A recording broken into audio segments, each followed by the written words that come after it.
Mr. Silent Channel. Kabanata 1241 hanggang 1250. Ngunit hindi pa rin siya nagsasalita, dahil alam na alam niya na hanggat nagsasalita siya, madali siyang itaboy ng kabilang partido. Ngayon ay maaari na lamang akong maghintay at maghanap ng mga pagkakataon sa parehong oras. Ngumiti ang Dark Bell at sinabing, wala ka bang sasabihin? Okay lang yan, simula ngayon, laro na tayo. Sagutin kita. Sa tuwing magtatanong ako, kapag hindi ka sumagot, papatayin ko ang isang tao. Kita mo, saan ako magsisimula? Habang nagsasalita, itinaas niya ang kanyang kamay at itinuro ang mga pasahero sa paligid niya. May ngiti sa kanyang magandang mukha. Napakaganda niya noon. Hindi naiwasang masilaw ang mga lalaking pasahero nang makitang ngumiti ito. Anong pangalan mo? Isang malambot na enerhiya ang nagtagal sa dulo ng madilim na kampana. Dugong Dragon. Kinailangan ni Tang Wulan na magsalita, talagang hindi niya ito magagawa nang walang pakialam sa panunood sa kanyang pagpatay. Hihi, let me just say, you are not dumb. Nung nag-usap ka kanina, napaka-aura mo. Blood Dragon. Hindi mo naman ito tunay na pangalan, di ba? Bahagyang sinabi ni Tang Wulan, marami akong pangalan, gusto mo bang marinig kung gumawa ako ng isa? Sabi ng Dark Bell, okay, then our next question. Taga-Tang sect ka ba? Oo, maigsi na sabi ni Tang Wulan. Saglit na iniling ni Dark Bell ang kanyang ulo at sinabing, hindi ko akalain na magkakaroon ng napakahusay na alagad ang Tang sect na gaya mo. Sa pakiramdam, bata ka pa talaga. Hindi ka panipaniwala. Dapat ay napaka-importanteng tao ka sa Tang sect. Zaiyu bago ka dumating, hindi ko talaga akalain na masasaktan ako ng isang soul saint. Masakit talaga, at ang lakas ng loob mo ngayon, kung nasira mo na ang martial soul, Subukan mo, baka matalo mo ako pero, paano ang kasama mo na nakatapos ng martial soul fusion skill sa iyo? Habang nagsasalita ay itinaas niya ang kamay niya at winuwagayway ito sa ere, halika na nga sa kutsilyo. Ang gwapo-gwapo mo, ang ginawa mo noon. Hehe, sayang wala ka ng kutsilyo. Hoy, nahuli mo yung tanga na Phoenix na yan. Huwag kang mag-alala, hindi payag si ate na saktan ka, hintayin mong ipagpalit mo yung tanga si Phoenix. Yung lalaking Phoenix, ayoko sa kanya. Mukha siyang maganda, pero sa totoo lang, mas masahol pa sa akin. Nangongolekta lang ako ng mga masasamang espiritu, pero tinatanggal lang niya ang mga kaluluwa ng mga nabubuhay na tao at tinatrato niya sila. Maging isang sama ng loob na espiritu o kunin sila para pahirapan sila. Anong masamang tao? Mas mahusay ako kaysa sa kanya. Ang mga tao ay gusto lamang ng mga hindi nakikitang soundwave ng pinakamasamang espiritu ng taong mapag-isip-isip. Haha, ngumisi si Tang Wulan, ngunit walang interface. You laugh so good or bad, but it's still so good looking. Talagang gumagalaw ang mga tao. Bakit, boyfriend mo ba ako? Hindi ako matanda. I'm only 37 years old this year.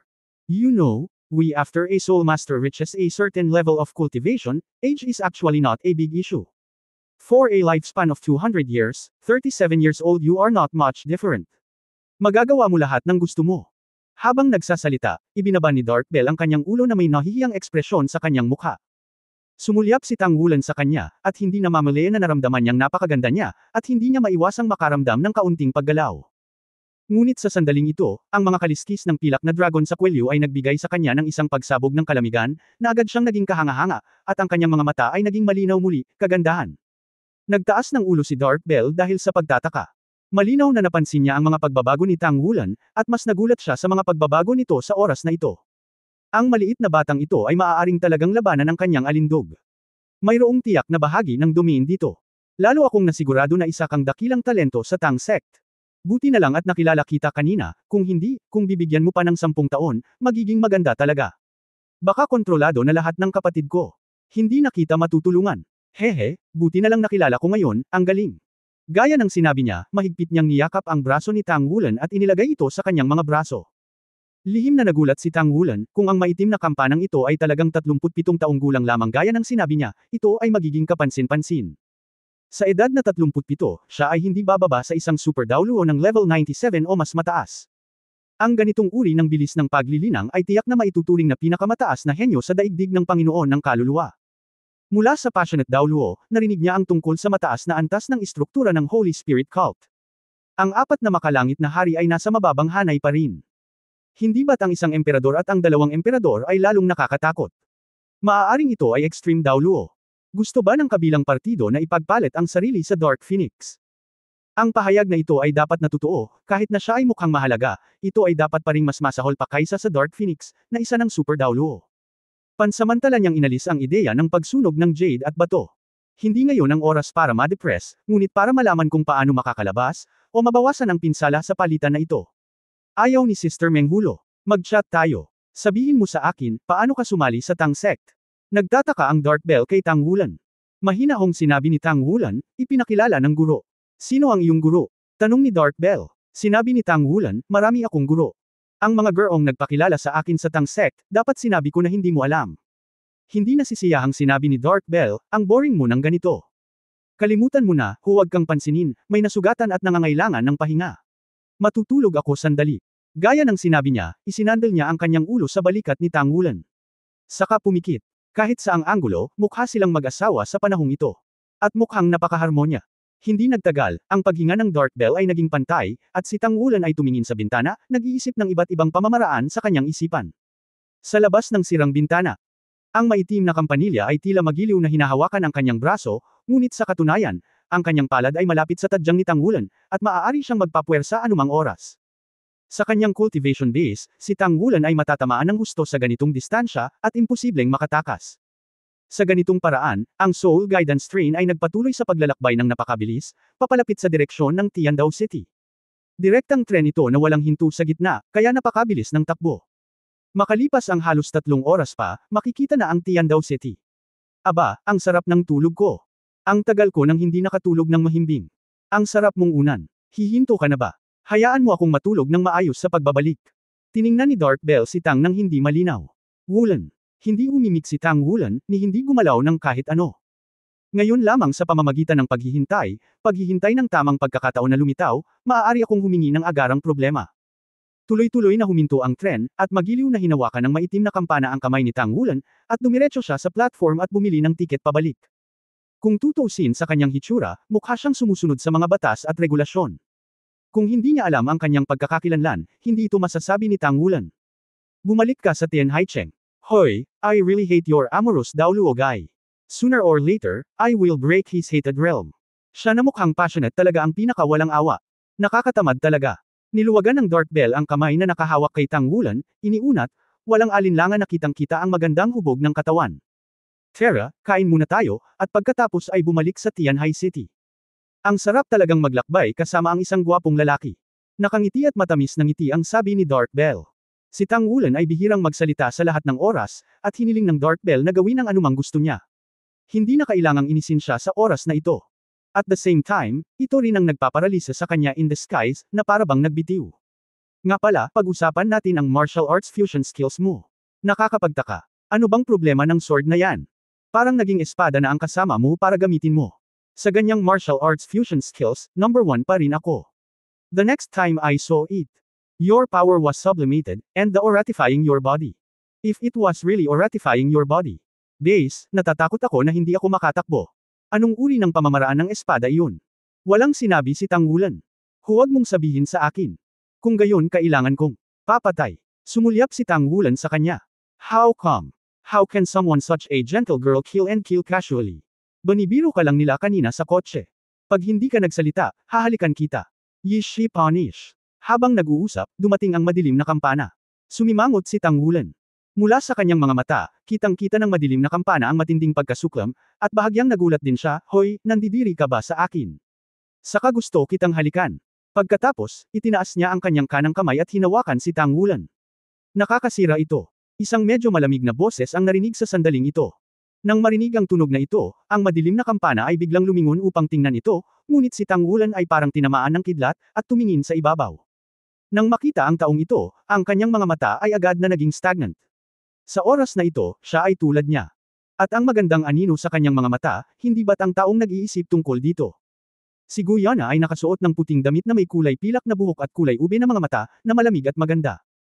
Maganda na ang Dark Bell, pero sa harap niya, agad itong natabunan. Ito ay tulad ng isang ligaw na bulaklak na nawawala ang kinang sa harap ng isang namumulaklak na liryo.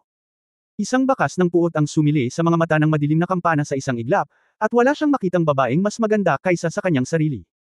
Lalo na, ang taong ito ay naglakas loob pa na akitin siya ng maagap. Ayaw man niyang sumabog sa malaking lungsod, wala talaga siyang pakialam dahil sa kanyang pagkatao. Pagkatapos ng maikling panahon ng pagkawala ng malay, agad na napagtanto ni Tang Wulan ang problema. Hinawakan niya ang braso ng Dark Bell, ayaw mo bang malaman iyon? Sasabihin ko sa iyo. Nawala ang puot sa mga mata ng Dark Bell, at muli siyang tumalikod at nakangiting sinabi, talaga. Pero, ano ang pakiramdam ko na kilala mo siya? Naaawa ka ba sa kanya? Ilang taon na siya, ang sabik na pag-uugali ni Tang Wulan ay nagpakita ng maraming bagay. Sa sandaling ito, isang tao ang pumunta sa gilid ni Guyana at ngumiti at sinabing, Nana, anong problema? Sino ang sinasabi mo? Isa itong matangkad na binata na mukhang 27 o 8 taong gulang. Isang blonde na buhok ang maayos na sinukli sa likod ng kanyang ulo, at nakasuot din siya ng puting damit. Kung ikukumpara kay Guyana, ang kanyang mga puting damit ay may kitang-kitang gininto ang texture at mukhang marangal at napakarilag. Napakagwapo rin ng binatang ito, medyo mas pambabae ang hitsura kaysa kay Tang Wulan, ngunit ang kanyang mga mata ay napakaliwanag at malalim, na parang may kakaiba sa loob. Isa pang gwapo. Hihihi. Nang makita ni Dark Bell ang binata, hindi niya maiwasang lumiwanag, pagkatapos ay tumingin muli kay Tang Wulan, at ngumiti, mas gusto pa rin kita, mas maaraw ang iyong hininga. Ang ilan. Lahat ay sikat, at tila wala itong kinalaman sa iyo. Malamig ang mukha ni Guyana, at mahinang sinabi niya, wala lang. Pagkatapos magsalita, tumalikod siya at naglakad papunta sa waiting area sa di kalayuan at umupo. Sinundan siya ng binata at hindi man lang sinilip si Tang Wulan at Dark Bell. Bagamat laging may ngiti sa kanyang mukha, hindi may tatago ang pagmamalaki sa kanyang mga buto. Bagamat kalmado ang mukha ni Tang Wulan, paano siya magiging mahinahon sa kanyang puso?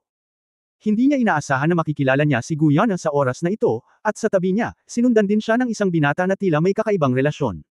Sino ang binatang iyon? Medyo malakas ang hiningang lumalabas sa kanyang katawan. Natatakot ako na may antas ng title Daoluo. Akala ng isang batang title Daoluo na si Guyana ay nagmula sa Spirit Spreading Pagoda, kaya ang binatang ito ay isa ring Spirit Spreading Pagoda. Mabilis na nag-flash sa kanyang isipan ang mga ito, ngunit wala siyang nagawa.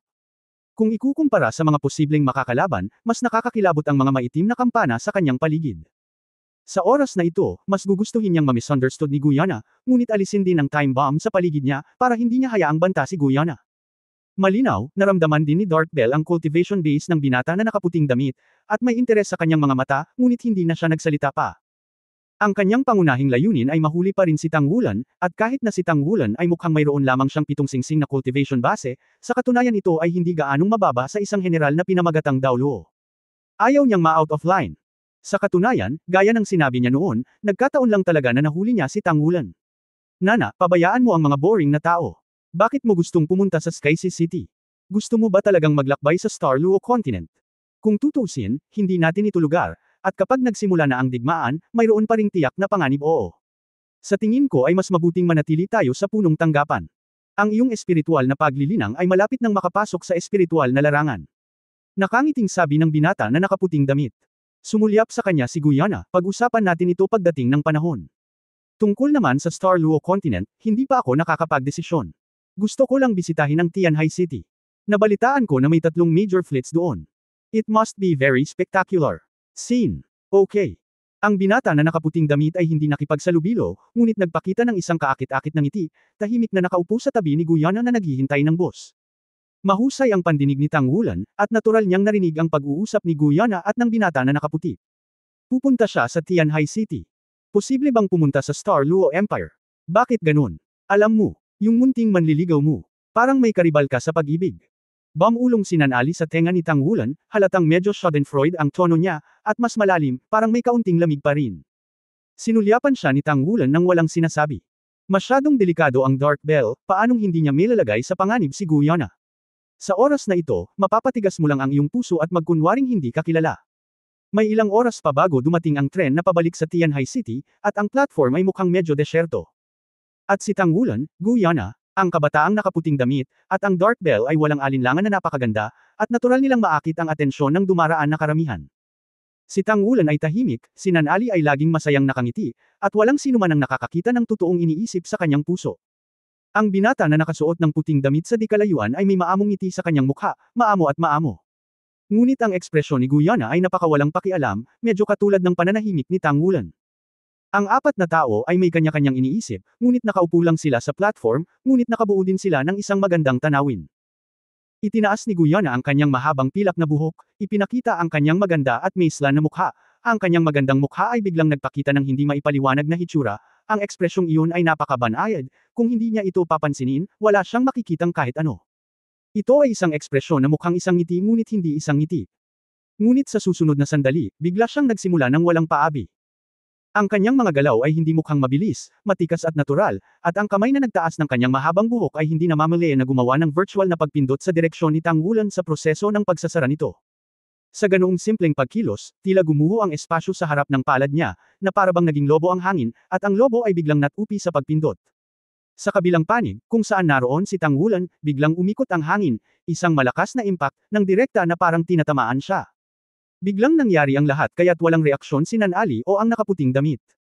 Ngumuso si Tang Wulan, ang kanyang katawan ay tila nakatanggap ng malakas na impact, at siya ay direktang natamaan at lumipad pabalik. Habang si Nan Ali ay nagulat, ang isang kamay ay nakahawak kay Tang Wulan, at ang isa pang kamay ay nasa himpapawid, bumangga sa epekto ng enerhiya ng hangin, na gumawa ng mahinang pagsabog, at ang nakapaligid na hangin ay biglang nagbunga. Nagkaroon ng malaking shock wave, na tumalsik. Pinindot ni Guyana ang kanyang palad ng walang laman, at sa susunod na sandali ay tumalbog na ang tao, at sa kanyang kanang kamay ay iginuhit sa kawalan, isang malaking bowl ang apoy ang lumabas mula sa manipis na hangin at bumaril ng diretso patungo kay Nan Ali. At sa susunod na eksena, kahit sa mga mata ng mga makapangyarihang tao tulad ni Nan Ali, may sensasyon ng pupil contraction. Pagkatapos ng bowl ang apoy, mayroong isang saya na bola ng liwanag na pinalapot ng isang unos na may pantay na laki, pagkatapos ay isang bola ng tubig na may mga kumikislap na alon ng tubig, at pagkatapos ay isang dilaw na bowl ang bato. Ang bawat isa sa apat na light ball ay mas mabilis kaysa sa nauna. Nang lisanin nila ang sinaunang mundo ng ang palad ni Yana ay 10 metro ang pinakamalayo, ang apat na bola ng liwanag ay natunaw sa isa, naging isang malaki, makulay ngunit lubhang hindi matatag na bowl ang liwanag, na halos bumabalot sa buong katawan ni Nan Ali. Ang pagmamanipula ng elemento ng kamay na ito ay instant, at sa mata ng mga makapangyarihang tao tulad ni Nan Ali ay puno rin ng mga kamanghamanghang damdamin, kahit man lang sa mga makapangyarihang taong kilala niya, walang makakagawa nito. Dang! Ang madilim na kampanilya ay lumitaw sa walang laman, umuugong, ang apat na kulay na bola ng liwanag ay pumutok, at pagkatapos ay ito ay sumabog ng walang tigil. Ang isang nakakatakot na bagyo ng enerhiya ay agad na umagos. Ngunit sa harap ni Nan Ali, isang madilim na berdeng ilaw na kurtina ang bumukas, naganap na hamarang sa epekto ng enerhiya sa kanya at sa tagiliran ni Tang Wulan. Ngayon lang, si Guyana ay panimulang posisyon pa lamang. Sa susunod na sandali ay bumaril ang apat na bowl ang ilaw, ang kanyang kanang kamay ay gumawa ng isang walang laman na paggalaw, ang kanyang espiritu ng singsing ng kanyang katawan ay kumikinang, at isang payat na elementong staff ay lumitaw sa kanyang pagkakahawak. Ang mga tauhan ay gumuhit ng isang bilog sa hangin, na ginawa itong isang silver halo. Nagulat si Nan Ali saglit, at ang parehong silver halo ay lumitaw sa ilalim ng kanyang mga paa sa susunod na sandali. Ang pilak na ilaw ay kumikislap, at bago pa siya makapagpumiglas, nagpakita na siya sa harap ni Guyana. Space teleportation, ngunit din upang teleport ang kaaway. Sa sandaling ito, nagumpisa na si Nan Ali ng mabagyong dagat sa kanyang puso. Napakalakas ng elemental control na kakayahan nito. Sa sariling cultivation base, kahit na siya ay nahuli, hindi siya dapat na madaling may hatid sa kanya ng kalaban. Ang mga galaw ni Guyana ay parang tumatakbong ulap at umaagos na tubig. Nang mailabas ang silver halo, tila hinuhusgahan na niya na hindi makatakas si Nan Ali sa kanyang teleportasyon.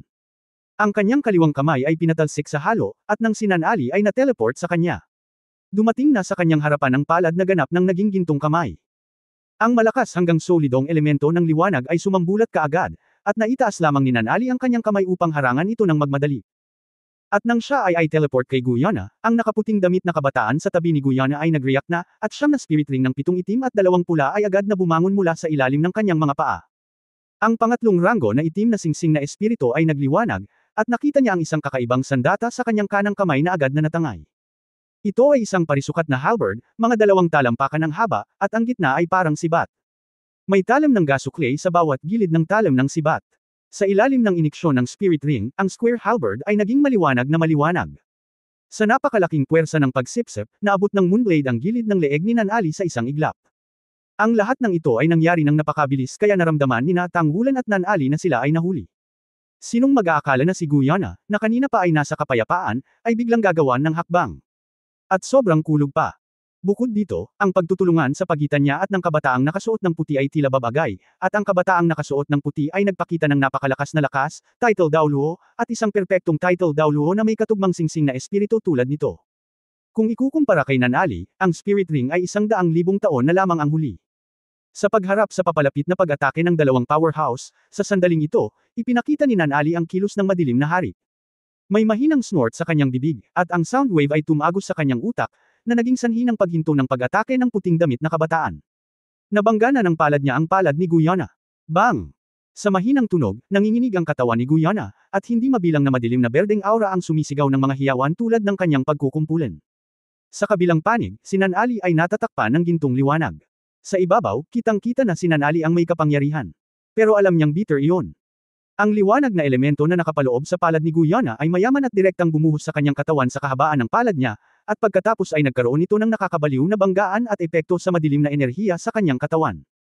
Nang matiis ni Nanali ang sakit at ibababa sana si Guyana, ang elemental na staff sa kanang kamay ni Guyana ay bumagsak sa lupa.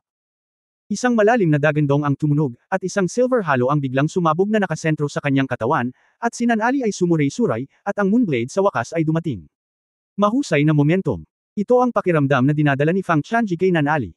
Bagamat hiniling niya sa kanyang sarili na magkaroon ng mas mataas na cultivation base kaysa sa kalaban, ang lakas ng pag-atake na ipinakita ng pinakamataas na espiritu ng sandata ng kalaban ay masyadong malakas, at tiyak na hindi niya masisiyahan. Sa desperasyon, si Nanali ay maaari lamang maging isang maikling katawan, tulad ng isang multo, sa tulong ng epekto ng elemento ng espasyo ni Guyana, mabilis na umatras pabalik. Paanong ang lakas ng lalaking ito at babaeng ito ay napakalakas?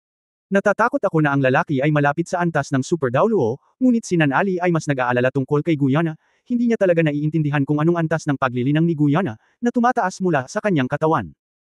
Sa paghusga mula sa kanyang espiritong singsing, mayroon lamang 8, 7 itim at 1 pula, ngunit sa antas na malapit sa limitasyon ng Daoluo, ang pangunawa ni Nanali ay napakatindi, at malinaw na nararamdaman niya na ang banta sa kanyang sarili ay ganap na ito.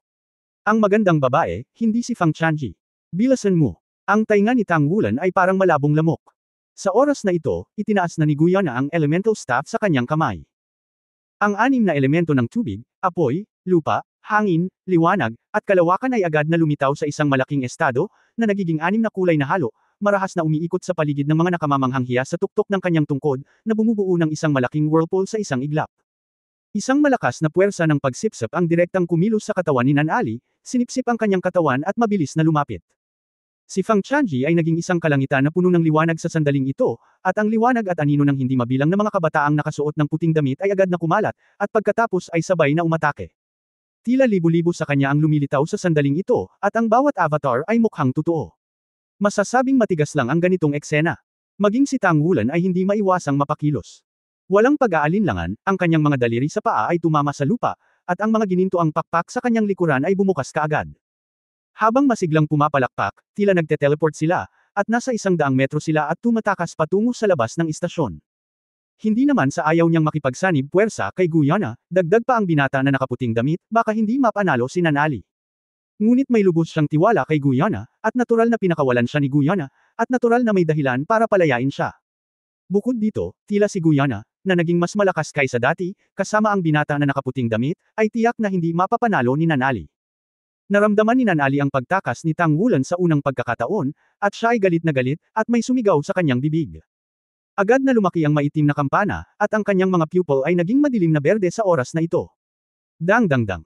3 dagandong ang tumunog, at ang maraming figure ng kabataang nakasuot ng puti ay biglang nabasag ng higit sa 2 katlo, at ang halos sa itaas ng ulo ni Guyana ay bumagsak din. Sa isang kislap ng figure ni Dark Bell, humabol siya sa direksyon ni Tang Wulan. Hindi niya pinansin ang gusot ng dalawa sa kanyang harapan, at ang paghawak kay Tang Wulan ang pinakamahalagang bagay. Ngunit paano siya mabibigyan ni Guyana ng ganoong pagkakataon? Isang nagyayelong asol na liwanag at anino ang naabutan ni Nanali sa isang iglap. Ikanaway ni Nanali ang kanyang kamay, at nakaharang sa kanyang likod ang madilim na kampana. Sa kanyang opinyon, mayroon pa ring agwat sa pagitan ng mga base ng paglilinang ng dalawang panig. Kung gusto mong umalis, siguradong hindi ito mapipigilan ng dalawa pa. Gayunpaman, sa pagkakataong ito, nagkamali siya sa kanyang paghatol. Ang hininga ng matinding lamig ay dumaan sa isang iglap, na tila nagyelo sa kanyang espiritu, direktang bumaba mula sa langit at bumagsak. At ang napakalaking Fang Chanji ay tumawid din at binasag ng malakas ang kanyang katawan. Sa kritikal na yugto, si Nanali at Dark Bell ay biglang natunaw sa isa, at direktang binomba ni Fang Chanji ang Dark Bell. Nang, sa gitna ng dagandong, dumudugo sa bibig at ilong ang binatilyong nakaputi na parang tinamaan ng kidlat. Ito ang nakakatakot na aspeto ng Sonic Martial Arts Spirits, kahit natamaan sila, nakakagawa sila ng sound waves para maka-counterattack. Ngunit si Nanali ay talagang hindi komportable. Sa orihinal, ang kanyang maitim na kampanilya ay nilaslas ng Dragon Clan Sword, ngunit hindi pa siya ganap na nakabawi. Sa oras na ito, na tinamaan muli ng Fang Chanji na ito, kakaiba ang pakiramdam. Biglang lumitaw ang malalaking bitek sa ibabaw ng madilim na kampana, at galit na si Nanali sa sandaling ito. Anuman ang paghabol kay Tang Wulan, ang ikawalong espiritong singsing sa kanyang katawan ay kumikinang ng maliwanag, at sa isang iglap, ang nakakatakot na ringtone ay kumalat sa buong istasyon. Maging ang langit sa itaas ng istasyon ay naging madilim na berde sa sandaling ito. Sa himpapawid, isang malaking kampana na may diameter na higit sa 50 metro ang yumanig. Hanggat ang nakakatakot na tunog nito ay ginawa, ang lahat ng mga nilalang sa buong istasyon ay magiging alikabok sa susunod na sandali. Ngunit sa sandaling ito, isang marilag na boses ang nagmula sa himpapawid, maglakas loob ka. Ang langit ay naging maliwanag na kulay, isang malakas na liwanag ang nahulog mula sa langit, at ang maliwanag na liwanag ay direktang dumaan sa malaking kampana sa kalangitan.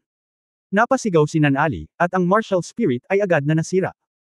Siya ay nagngangalit ng kanyang mga ngipin ng mabangis at nagbuga ng isang bibig ng itim na dugo, ngunit ang tao ay natunaw sa itim na dugo, naging isang madugong liwanag at tumakas sa isang iglap. Ang bilis ay kasing bilis ng isang bulalakaw na sumusugod sa buwan. Madilim na lihim na paraan, pagtakas ng dugo. Hinahabol pa rin ang nakaputing damit na kabataan, at narinig na ang marilag na tinig sa himpapawid, huwag kang humabol. Ang liwanag at anino ay kumikislap, at ang isang figure ay nahulog mula sa manipis na hangin, na hamarang sa nakaputing damit na kabataan at kay Guyana, huwag mong habulin ang mga mahihirap. Hindi ko inaasahan na ang taong ito mula sa banal na espiritu ay maglakas loob na magpakita muli sa Tiandao City. Hindi ba't ang taong pumutok sa madilim na kampana sa isang iglap, ang Panginoon ng kontemporaryong espiritong pagoda, ang walang hanggang silangan na hangin? Kung narito pa si Tang Wulan, tiyak na mauunawaan niya kung bakit hiniling siya ni Guyana na umalis kaagad. Lolo, hayaan mo na lang siya ng ganito. Matindi ang sugat niya, hahabulin ko siya, at siguradong may baba ko siya. Nag-aalalang sabi ng binata na nakaputing damit. Sumimangot si Chenggu Dongfeng, Zhang Ting, ikaw ay nasa unang bahagi ng 30 anyos, bakit napaka-irritable mo pa rin? Madali bang pakitunguhan ang Holy Spirit cultivation? Paano ka makatitiyak na walang ibang malakas na Holy Spirit cult sa malapit? Lahat ng uri ng mahiwagang kakayahan ay lumalabas sa walang katapusang batis, at kung ang isa ay hindi mabuti, ikaw ay makulong. Ano ang katayuan mo sa ilalim ng isang delikadong pader? Sino ang makakaligtas lamang sa dilim? Nang marinig ang mga salita ni Chenggu Dongfeng, napayuko si Chenggu Zhangting sa kahihiyan, itinuro iyon ni Lolo. Mabuti na lang at nakilala ni Nana ang 2 taong nagturo sa pamamagitan ng banal na espiritu. Kung hindi, nasa dilim pa rin tayo. Sumulyap si Chenggu Dongfeng kay Guyana. Sa kanya, magiging mas malumanay si Chenggu Dongfeng, okay lang, nar. Umiling si Guyana, ang kanyang sonic attack ay napakalakas at kakaiba. Buti na lang, nandyan si Zhang Ting, ngunit nag-iisa ako, at wala akong magagawa sa kanya. Nang marinig ni Chenggu Zhangting na pinupuri siya ng kanyang syota, biglang naging masigla si Chenggu Zhangting at hindi niya mapigil ang sabihin, kung hindi siya tumakbo ng mabilis, Sinabi ni Chenggu Dongfeng, biglang lumitaw ang malakas na Holy Spirit cult sa Tiandao City. Dapat may dahilan. Hindi ka dapat pumunta sa Tianhai City. Nalantad ka pa lang sa malakas na banal na espiritu sa harap mo. Natatakot ako na hindi sila makabubuti sa iyo, kaya bumalik ka muna sa headquarters. Nilingaw ni Chenggu Zhangting ang kanyang ulo upang tingnan si Guyana, at nakitang tumanggaw si Guyana, pagkatapos ay ngumiti at sumang-ayon. Kailangan niyang pumunta sa Tianhai City. Ang punong tanggapan ng Spiritual Pagoda ay ang kanyang site, at mayroong higit pang mga pagkakataon upang makasama si Guyana araw-araw. Mula nang makita si Guyana sa unang pagkakataon, siya ay naglilinang mula pagkabata at nahulog ang loob sa magandang ngunit medyo malamig na batang babae. Si Guyana ay hindi lamang maganda, ngunit mayroon ding pambihirang talento. Ang kasalanan ni Dongfeng sa paglipas ng panahon ay nagpapula sa kanya. Isa pa nga siyang disipulo ng Deputy Tower Master na si Tianfeng Dao Luoleng Yaozo. Kahit na ito ay kakayahan, pagkakakilanlan, o hitsura, siya ay bagay na bagay para sa kanya. Anong perpektong kasama? Tila hindi sinasadyang nasulyapan ni Guyana ang direksyong paalis ni Tang Wulan, at pagkatapos ay sinundan sina Chenggu Dongfeng at Chenggu Zhangting na umalis sa istasyon. Ang bilis ni Tang Wulan ay napakabilis, at nakaalis na siya sa istasyon matapos ay flap ang kanyang mga pakpak ng ilang beses. Mula nang mangyari ang pag-atake ng terorista sa Tiandao City, mas mahigpit ang depensa, at hindi siya nang ahas na mag-antala nang makalabas siya sa istasyon. May mga lihim na pamamaraan ng Dark Bell para habulin siya, at hindi dapat bigyan ng pagkakataon ng kalaban. Ngunit ang Tiandao City ay ang lugar ng Tang Sect. Hindi na kailangang tingnan ito ni Tang Wulan gamit ang kanyang mga mata. Sa loob lamang ng 10 segundo, nakahanap siya ng isang lihim na portal ng Tang Sect, mabilis na pumasok sa elevator, at pumunta sa ilalim ng lupa. Hindi siya naniniwala, nahahanap niya ang mga pahiwatig ng madilim na kampana nang siya ay lumubog sa lupa. Higit pa rito, sa underground na mundo ng Tang Sect, may napakalakas na tao na nakaupo sa lupa. Kung talagang makapasok ang Dark Bell, buti na lang. Pagbaba ng elevator, ang naisip ni Tang Wulan sa kanyang isipan ay hindi ang panganib na kinaharap niya noon, ngunit ang eksena noong kakakilala pa lang niya kay Guyana. Napakaganda pa rin niya, nang makita niya ang kakaibang ekspresyon sa mukha ni Guyana, naramdaman na niya ang gagawin nito. Ang ganitong pakiramdam ay parang heart-to-heart na komunikasyon, hindi kailangan ng wika para makipag-usap, sapat na para maramdaman ang gustong gawin ng kabilang partido. Ang pinakamatalinong bagay tungkol kay Guyana ay hindi niya direktang inatake ang Dark Bell, ngunit sa halip ay ibinaba ang pag-atake sa kanya, na ikanalito ni Nanali. Kung inatake niya si Nanali sa unang pagkakataon, ang unang bagay na naisip ni Nanali ay malamang na kontrolin si Tang Wulan.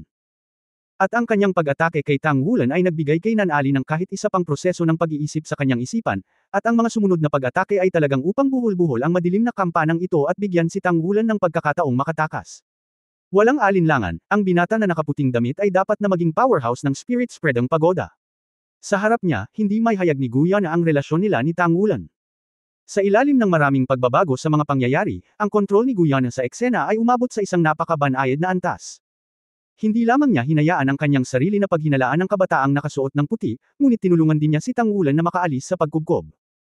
Gayunpaman, nang makita siyang kasama ang puting damit na kabataan at ang hitsura ng puting damit na binata na halatang hinahabol siya, hindi masabi ni Tang Wulan ang hindi komportable na pakiramdam sa kanyang puso. Sabi nga ng Dark Bell, ang kinakaharap mo ay dapat na karibal mo sa pag-ibig. Ang karibal ng pag-ibig, na iniisip ang dalawang salitang ito, walang kamalay-malay na nakaramdam si Tang Wulan sa kanyang puso. Guyu, bakit hindi mo masabi sa akin ng malinaw? Anong nangyari sa inyo ni Nier? Ding! Dumating ang elevator. Nang bumukas ang pinto ng elevator, nakahinga rin ng maluwag si Tang Wulan. Alam niyang ligtas na siya. Sa kabutihang palad, nakilala ko si Guyana, kung hindi, talagang mahihirapan akong umalis sa larangan ng digmaan sa oras na iyon. Walang kamalay-malay na itinaas ang kanyang kamay at hinawakan ang Silver Dragon Scale na palawit na nakasabit sa kanyang leeg. Si Tang Wulan ay biglang nag-isip ng kaunti, bakit siya pupunta sa Tianhai City, masasabi bang naramdaman niya na nandoon ako? Kung hindi, ito ay masyadong nagkataon. Isa pa, nagkataon ba na makilala siya sa istasyon? Hawak ang pendant mismo ay naging mainit sa pamamagitan ng temperatura ng kanyang katawan, at ang init ay kumalat sa palad ng kanyang kamay, at tila may kakaibang damdaming bumabalot. Biglang lumiwanag ang puso niya. Sa tuwing siya ay nasa panganib, lagi siyang lumalabas sa kanyang harapan. Bakit naman nagkataon lang ba ang lahat ng ito? Malinaw na hindi ito ang kaso. Sa bawat oras na maaari siyang magpakita sa kanyang harapan sa oras, dapat niyang naramdaman ang kanyang sariling panganib. Pagbabalik tanaw. Nang bambahin ang Shrek Academy ng Killing God level Fixed Mounted Soul Guided Shell, lumitaw si Guyana sa oras at hinaranggan ang ika-9 na antas na Fixed Mounted Soul Guided Shell para sa kanyang sarili. Kung wala siya, marahil ay patay na siya. At nang siya ay nasa Abyss Channel, nakaharap sa alamat ng Sage mula sa Abyss, siya ay muli, nag-teleport sa kanya sa isang iglap, at naitaboy niya ang Dark Sage gamit ang Dragon God Transformation. Sa pagkakataong ito ay medyo hindi gaanong mapanganib. Para mailigtas ang sarili sa unang pagkakataon, binomba pa siya hanggang sa nagka-amnesia. At sa pangalawang pagkakataon, anong uri ng mga panganib ang kanyang hinarap? Dagdag pa ngayong oras na ito. Biglang itinaas ni Tang Wulan ang kanyang kamay, sinampal ng malakas ang kanyang mukha, at nagpakawalan ng malutong na ingay. Marami siyang nagawa para sa kanyang sarili at pinuprotektahan ang kanyang sarili sa kanyang buhay. Anong dahilan mo para magduda sa kanya? Ano ang dapat isipin pa? Ano ang silbi ng tinatawag na karibal sa pag-ibig? Sa akin ang puso niya, aminin man niya o hindi, sa sarili niya man o wala, napatunayan na niya ang lahat sa kilos niya. Ngunit iniisip ko pa rin ang tungkol sa isang bagay na walang kabuluhan, ito ay hindi may ayos. Bagamat sa kanyang makapangyarihang pangangatawan na dala ng dugo ng Golden Dragon King, ang sampal kanina ay nagdulot sa kanya ng sakit, hindi napigilan ni Tang Wulan na mapangiti, bakit ang hirap mo? Sariling mukha niya ito. Ngunit, utang na loob niya ito. Ang kanyang kalooban ay parang bigla siyang naliwanagan ng maliwanag na sikat ng araw, at siya ay hindi maipaliwanag na nakakapreskong. Wulan, bakit ka bumalik? Anong ginagawa mo? Isang malamig na boses ang umalangaw sa pagtataka. Nang tumangala si Tang Wulan, hindi ba si Wu Changkong ang nasa harapan niya? Si Wu Zhangkong ay palaging magmumukhang puting damit, at biglang sinabi ni Tang Wulan nang may pagtataka, Teacher Wu, bumalik ka na. Oo. Tumango si Wu Changkong at kakaibang sinabi, hindi ba dapat nasa Tianhai City ka? Sinabi ni Tang Wulan, may aasikasuhin ako pagbalik ko. Ayos ba si Wu si Duo at ang iba pa sa Devil Island? Nang marinig niyang binanggit niya si Wu si Duo, biglang naging kakaiba ang ekspresyon ni Wu Changkong, sila. Sige. Nang marinig ang tatlong salitang ito, okay lang, hindi maiwasang maging kakaiba ang ekspresyon ni Tang Wulan. Nakaranas siya ng espesyal na pagsasanay sa Devil Island, at halos pagdudahan niya ang kanyang buhay noong panahong iyon. Ang pag-iisip tungkol sa aking kaisipan ay matatag pa rin, Wu Sidu at ang kanilang sitwasyon, natatakot ako. Narinig ng mga nakatatanda ang tungkol sa sitwasyon ni Shrek at ipinahayag ang kanilang pagpayag na tumanggap ng mas maraming tao na pumunta para sa espesyal na pagsasanay. Pupunta ulit ako doon sa 2 araw at magdadala ng grupo ng mga estudyante doon. Nagulat na sabi ni Tang Wulan, lahat. Kumusta ang mga nakatatanda? Nagdilim ang mga mata ni Wu Changkong, kung hindi dahil hindi sila madaling makaalis sa Devil Island, naghintay silang bumalik sa akin. Napakasakit sa kanila nang nangyari sa academy. Halatang hindi maganda. Isinakripisyo nila ang sarili nila para sa akademya at namuhay ng malungkot. Sa Devil's Island, talagang nakakaawa talaga. Nabalitaan ko na nabomba ang lahat sa kolehiyo. Pagkasabi noon, itinaas niya ang kanyang ulo at sumulyap kay Tang Wulan. Kung gayon ano? Nagtataka na tanong ni Tang Wulan. Kung gayon ano? Nagtataka na tanong ni Tang Wulan. Sinabi ni Wu Changkong, masasabi ko lang sa iyo na maswerte ka kumpara kay Wu Siduo. Sinabi ng mga nakatatanda na ang dahilan kung bakit naging ganito ang akademya ay hindi sapat ang ginagawa natin at hindi sapat ang lakas. Sa makatuwid, ang espesyal na pagsasanay ay magiging mas mahigpit sa kanila. Mas mahigpit. Si Tang Wulan ay nanginginig ng nakakatawa. Sa oras na ito, sa kaibuturan ng kanyang puso, bigla siyang nagpasalamat kay Qing Tian Daoluo. Sa kabutihang palad, ipinadala sila ni Qing Tian Daoluo sa Devil Island upang tumanggap ng pagsasanay sa militar. Kung hindi, hindi ba mas nakakatakot ngayon? Teacher Wu, pagkatapos ay makikita ko muna si Lao Long. Bueno, pumunta ka. Pumunta sa Xingluo at Daoling, kailangan mong mag-ingat sa iyong sarili. Ang malamig na mga mata ni Wu Changkong ay may bahagyang pag-aalala.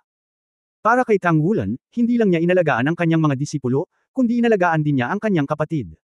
Nang makita siyang lumaki ng hakbang-hakbang, naabutan siya ng kanyang lakas, labis na nasiyahan si Wu Changkong sa kanyang puso. Sa paglaban kay Tang Wulan, talagang hindi niya ginamit ang kanyang makakaya para gamitin ang kanyang kabiguan na tuparin ang tiwala ni Tang Wulan. Ito ay isang magandang intensyon. Ngunit si Tang Wulan ay hindi tumyupad sa kanyang mga intensyon, at ang kanyang antas ng paglilinang ay bumuti ng napakabilis. Ngayon ay talagang hindi na sigurado si Wu Changkong na matatalo siya muli.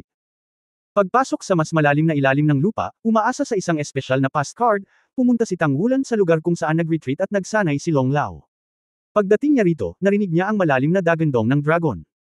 Ang bloodline ng Golden Dragon King sa katawan ni Tang Wulan ay biglang nakaramdam ng pagkabalisa.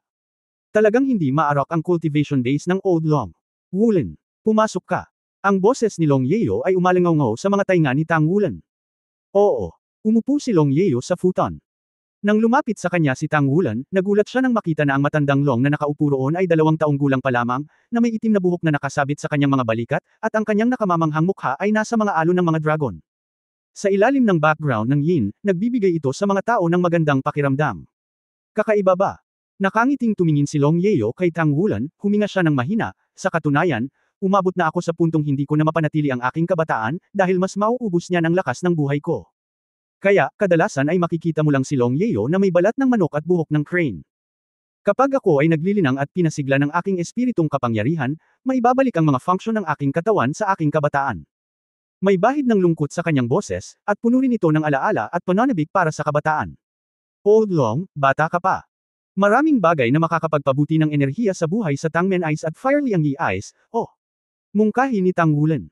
Umiling si Long Yeo, noong bata pa ako, nagpupunta ako sa Bingwo Liangyi. Dapat makontento ang mga tao. Bukod dito, ito ay isang kasunduan sa pagitan ng akademya at Tang Sect.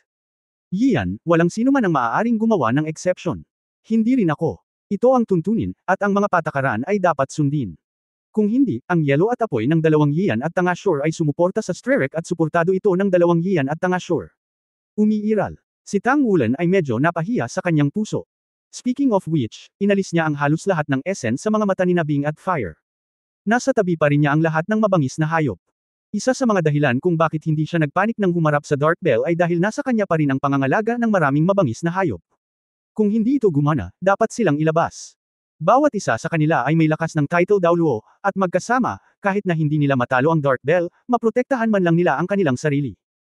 Gayunpaman, sa kasong iyon, ang kanilang mga pagkakakilanlan ay nakalantad, at natatakot ako na sila ay agad na maging pangunahing target ng Holy Spirit Church. Buti na lang at nakilala ko si Guyana. Ano ang problema kapag bumalik ka sa akin? May naranasan ka bang paghihirap? Hindi ka naman isang taong mangliliit kapag inaantok ka, kaya sobrang curious ako sa dahilan kung bakit ka bumalik. Kalmadong tumingin si Long Yeo kay Tang Wulan at naghintay.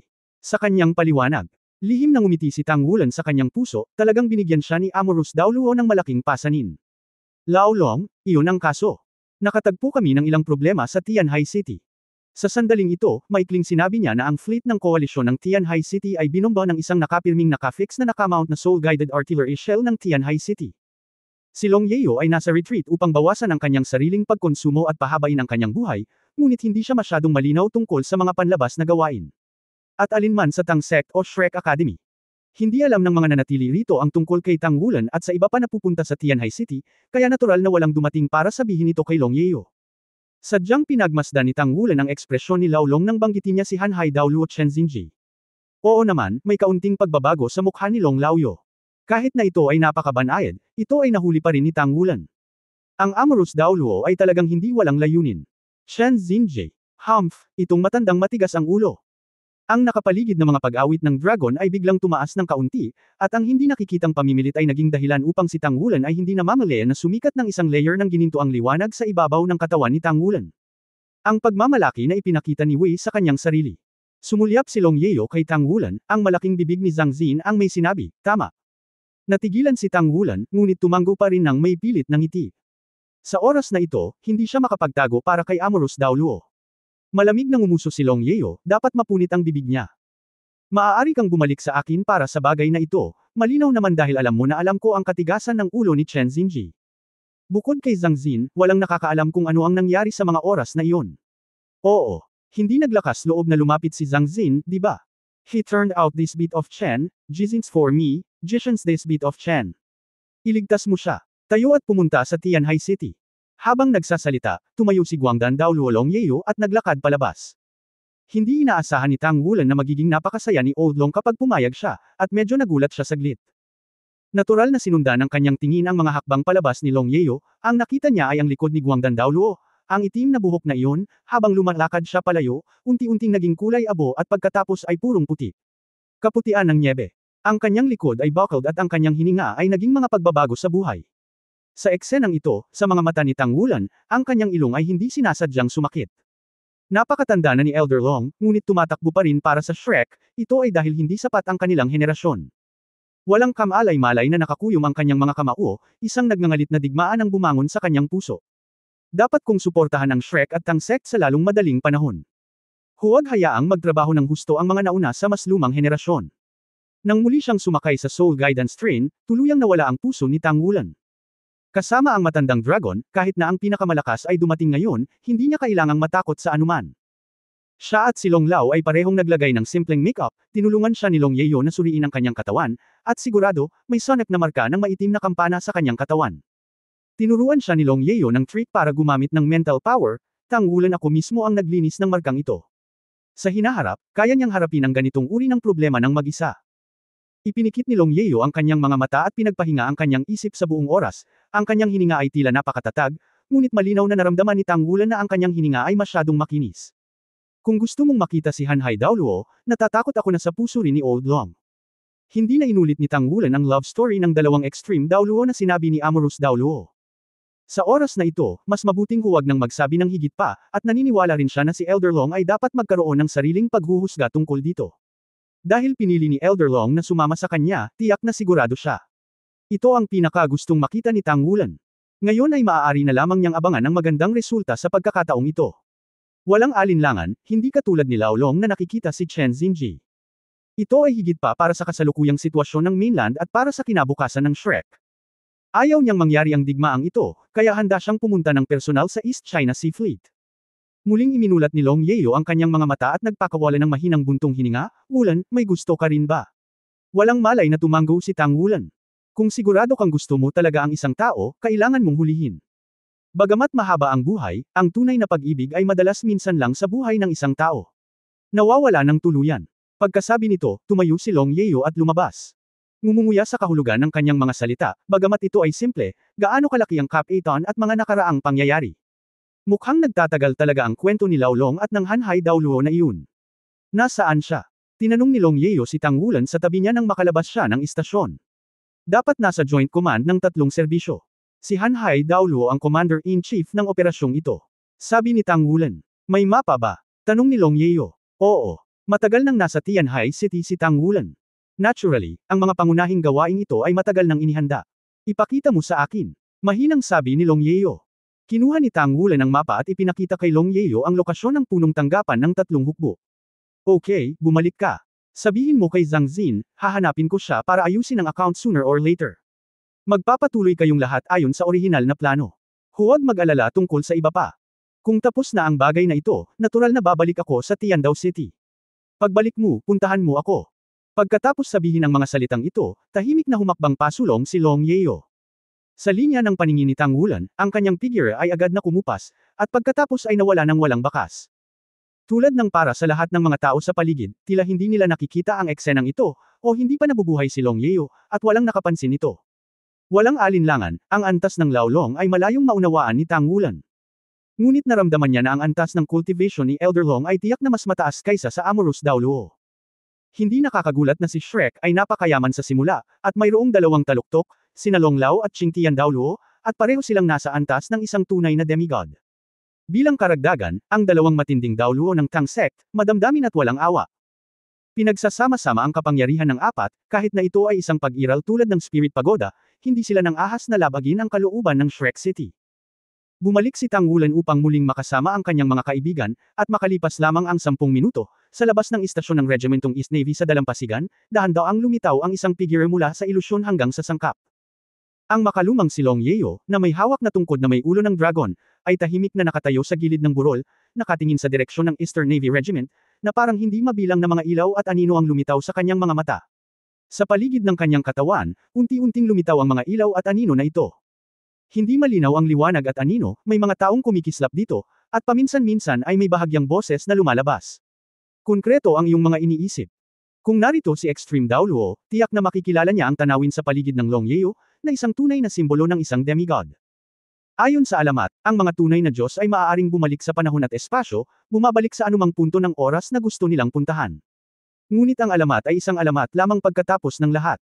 Ang pagkakaroon ng pinaka-peak powerhouse sa kontemporaryong panahon, ang demigod level, ay talagang magagawang ipakita ang kanyang mga saloobin sa halos makabuluhang paraan. Ito ay isang uri lamang ng pagbabago-bago sa espiritual na antas, hindi isang kakayahang tulad ng domain. Tahimik lang na nakatayo doon, hindi gumagalaw si Long Yeo.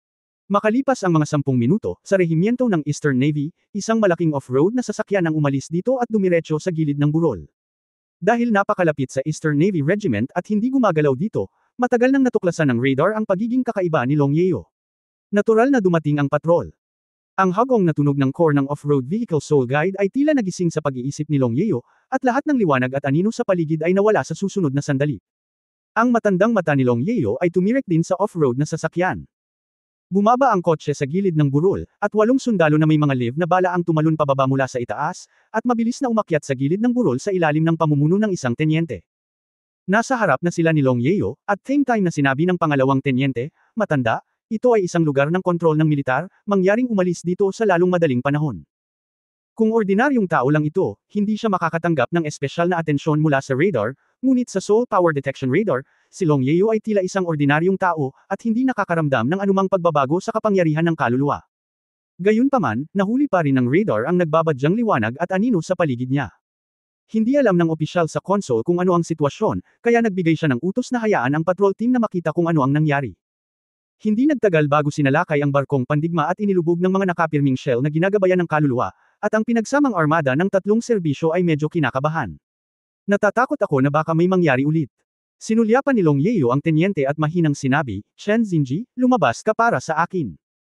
Mapayapa ang kanyang tinig, ngunit sa hindi mapag-aalinlangan ng kamahalan, tila napakaamo nitong tinig sa pandinig ng maraming kawal sa kanyang harapan. Ang pangalang Chen Xinji ay tila kakaiba sa kanila. Sa kanilang antas, paano nila malalaman kung ano ang pangalan ng Commander-in-Chief ng 3 serbisyo? Sa pag-iisip pa lang nila kung ano ang isinisigaw na pangalan ng matandang babae sa harapan nila ay hindi makakalimutan, isang eksenang katatakutan na hinding-hindi nila malilimutan. Shen Xinji, lumabas ka para sa akin. Shen Xinji, lumabas ka para sa akin. Isang tunog ng echo, tulad ng dumadagandong na kulog, ang bumalot sa buong istasyon ng Eastern Navy Regiment at sa buong Free Service Joint Fleet sa Dalampasigan. Sa loob ng radius na 100 milya, ang lahat ay tila natatakpan ng mababa at marilag na boses. Ang mga dayandang ay walang katapusan.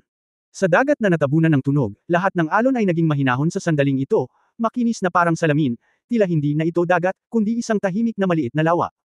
Natigilan ang tenyente at ang kanyang mga kawal. Napatulala silang nakatitig sa matandang nasa harapan nila, ngunit wala man lang silang lakas ng loob na itaas ang Soul Ray Gun sa kanilang mga kamay. Ito, anong uri ng pag-iral ito? Siyempre, hindi papasok si Long Yeo sa punong tanggapan ng tatlong hukbo para hanapin si Chen Xinji, hindi niya iyon karakter.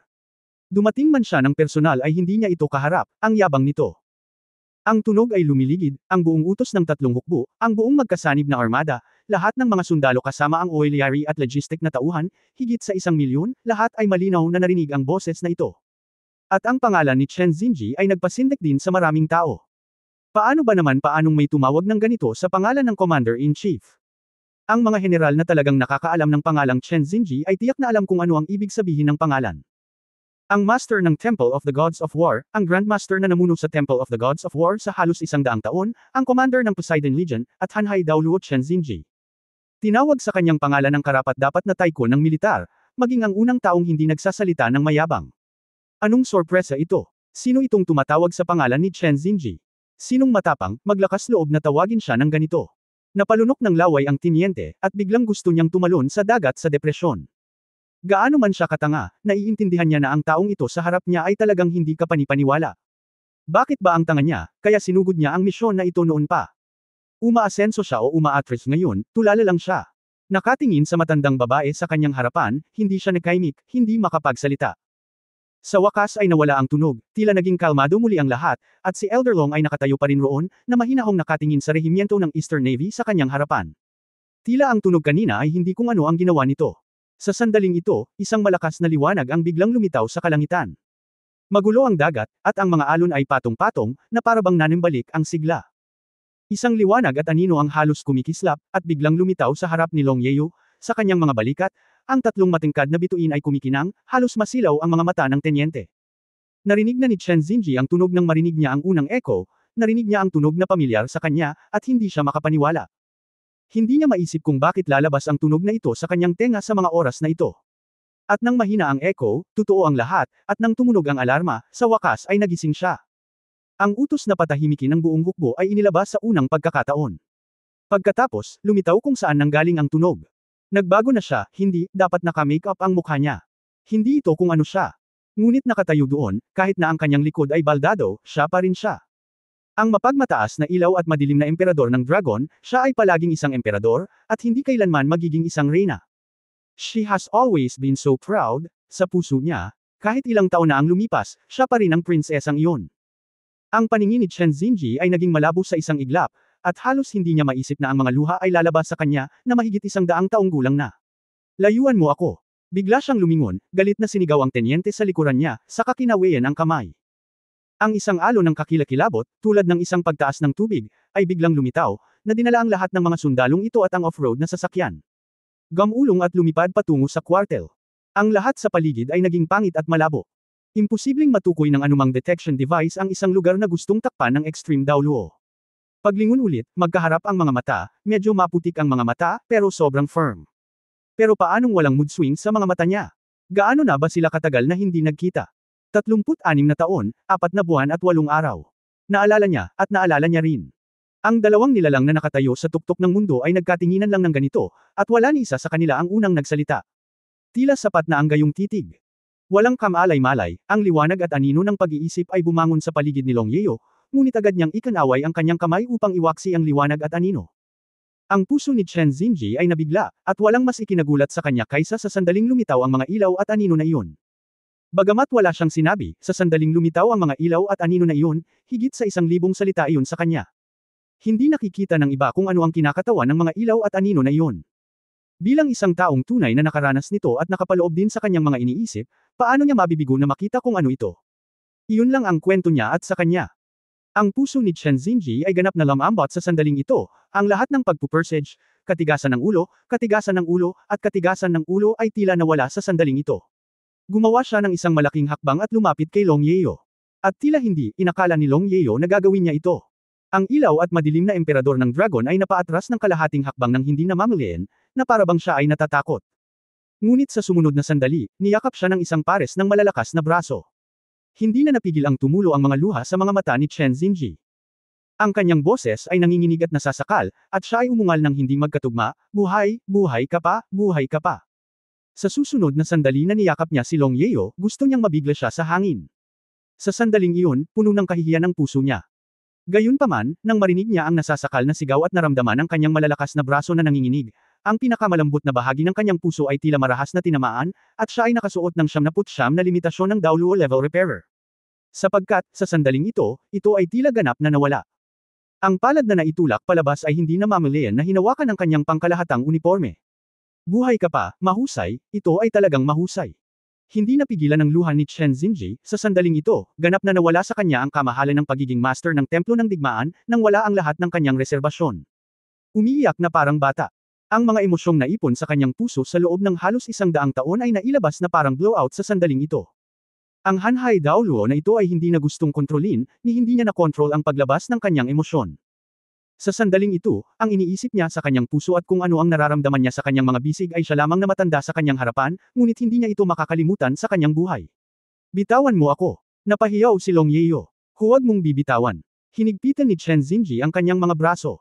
Alam niya na magagawa niya itong pasabugan sa hangin sa pamamagitan ng pag-eehersisyo ng kanyang lakas, at alam din niya iyon. Pero nagyakapan lang sila. Ngunit sa sumunod na sandali, nagbago si Long Yeo, at si Long Yeo sa kanyang mga bisig ay nagbago. Mabilis na umayos ang kanyang rickety back, ang kanyang snow white hair ay unti-unting naging asul na sutla, ang katandaan ni Longchong ay mabilis na nawala, at ang kanyang mga wrinkles ay unti-unting naging maputing balat, na para bang bumalik siya sa dating kabataan sa isang iglap ng isang siglo. Naramdaman ang muling paglitaw ng kabataan ng matanda sa kanyang mga bisig, naramdaman ang hininga ng batang babae na nananatili sa dulo ng kanyang ilong, sa isang iglap, naramdaman na lamang ni Hanhai Daoluo na ang kanyang puso ay ganap na natunaw. Tahimik ding nagbago ang kanyang anyo, parang bumabalik sa kanyang kabataan. Sa kanyang kabataan, si Chen Xinji ay may isang pares ng lumilipad na kilay at isang pinatibay na mukha, na para bang pakiramdam niya ay nakatayo siya ng tuwid na ang kanyang ulo ay nasa itaas ng langit at ang mga paa sa lupa. Bigla, parang biglang nagising, marahas siyang itinulak ng batang si Long Yeo palayo at iwinagayway ang kanang kamay na parang kidlat. Sampal. Napakalakas ng sampal na ito, at nasuray-suray si Chen Xinji habang humahampas, at mabilis na lumitaw ang isang payat na palm print sa kanyang pisngi. Nakahinga ng apoy si Long Yeo sa kanyang mga mata, sino ang nagpapahintulot sa iyo na hawakan ako? Tinitigan siya ni Chen Xinji ng blanco, dahil lang sa itinulak siya, mas malinaw niyang nakikita. Napakaganda mo. Mukha siyang tanga sa oras na ito, mayroon pa ring kalahati ng kamahalan ng Hanhai Daoluo. Natigilan si Long Yeo sa sinabi nito, at ilang sandali, nakaramdam siya ng kaunting pag-aalinlangan sa sasabihin. Nakatitig lang si Chen Xinji sa kanya, nagkatitigan ang dalawa, at panakanak ang kumikislap ang mahinang liwanag at anino sa kanilang katawan. Ang mga kakaibang eksena ng pagkonkreto ng pag-iisip ay lumitaw paminsan-minsan, at mabilis na nabasag. Sa oras na ito, si Hanhai Daoluo ay nagising na, at ang ekspresyon sa kanyang mukha ay patuloy na nagbabago, biglang sumakit, biglang nasasabik, at biglang medyo nagkakamali. Ngunit sa tuwing ang kanyang tingin ay nakatuon sa mukha ni Long Yeo, ang kanyang mga mata ay nagiging maamo ng hindi namamalayan. Yeo, alam mo ba? Nang malaman ko na si Shrek ay nawasak ng nakapirming naka-install na soul-guided shell na pumatay sa Diyos, talagang naramdaman ko na tapos na ang lahat. Kapag ako ay talagang nawala ay mauunawaan ko kung gaano kahalaga ang pag-iral. Alam natin sa loob ng higit sa 100 taon, mayroon tayong sariling pagtitiyaga sa loob ng 100 taon. Ang ating mga pag-iisip ay wala sa lugar. Noon pa man, ako ay may sariling matalas na mga kamay upang kontrolin ang lahat ng bagay. Ang layunin ko ay ikaw lang ang kontrolin ang lahat. Bata, sa oras na iyon napakasaya namin na kumilos ng walang ingat ngunit kung tutusin, ipinanganak ka sa Shrek, at sa wakas ay binago ka ng tradisyon ni Shrek, at naging banayad, tulad ng ibang mga tao sa Shrek Academy. Nagsimulang magkasalungat ang mga ideya namin, at sa oras na iyon, ako, isang diwata, ay itinalaga bilang kahalili ng War God Temple. Palagi akong naniniwala na ang mga lalaki ay dapat maging matuwid. Bagamat mahal na mahal kita, hindi ko rin kayang mawala sa aking karera. Noong mga panahong iyon, gusto kitang dalhin sa War God Temple at hayaan kang manatili sa akin.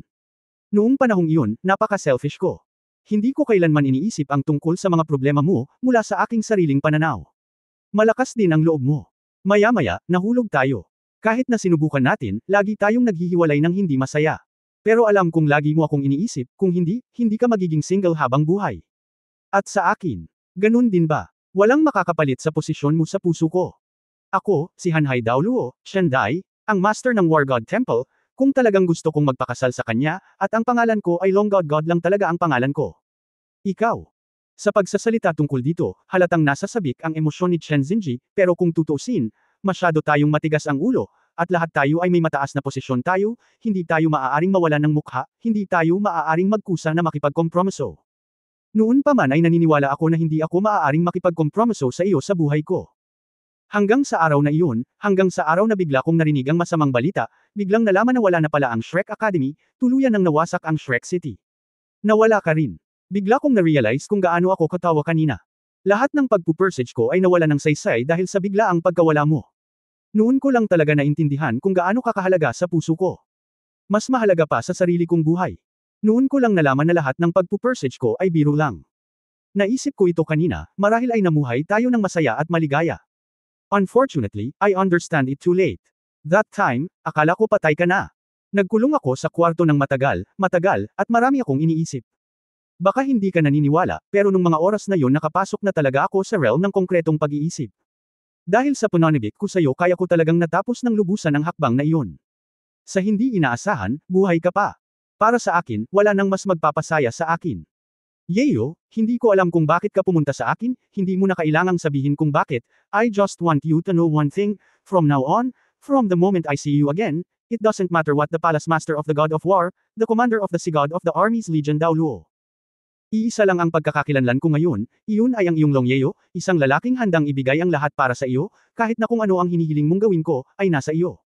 Sa buong buhay ko, nabuhay ako ng masyadong mahaba para sa iba at para sa sarili kong kinahuhumalingan.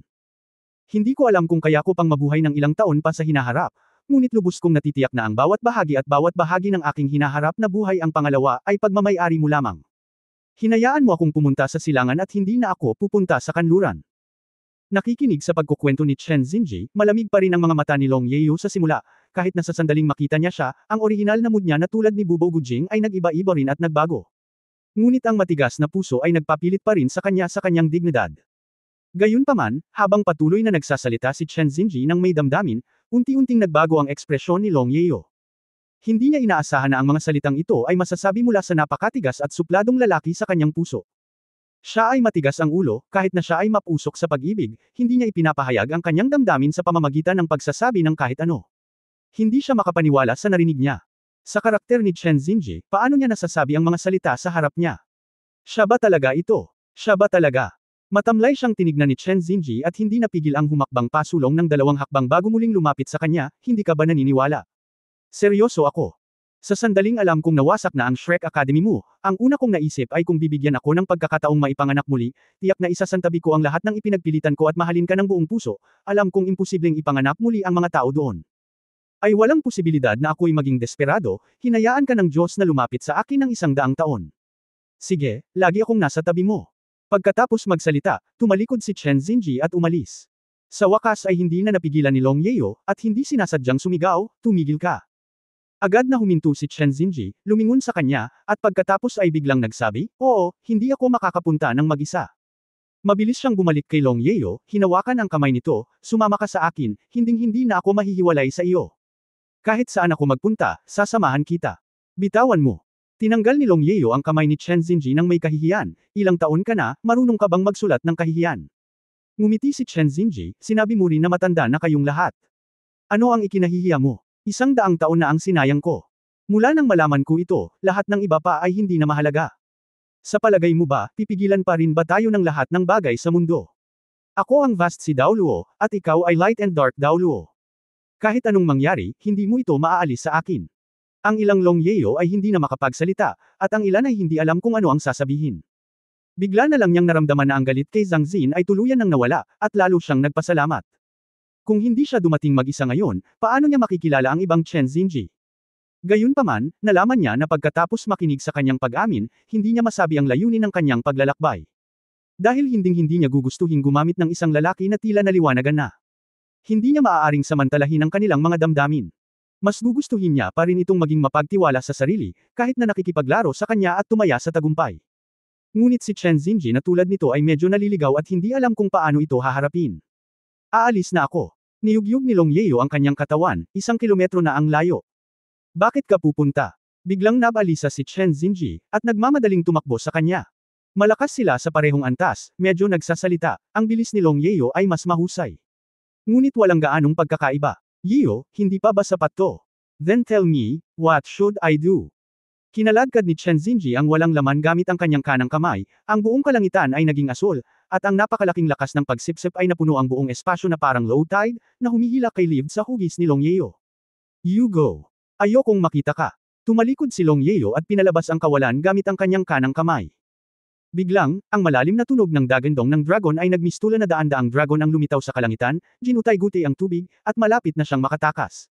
Sa kalawakan, tahimik na lumitaw ang malaking puyo ng tubig, at ang lumalakas na puwersa ng pagsipsip ay nasira ang liwanag at anino ng mga dragon na iyon. Sumimangot si Chen Xinji para harangan ang landas ni Long Yeo. Yeo, paano ko mapapatunayan ang puso ko? Late. Biglang umungol sa kanya si Long Yeo. 100 taon na ang lumipas, 100 taon na ang nakalipas. Anong ginagawa mo 100 taon na ang nakakaraan?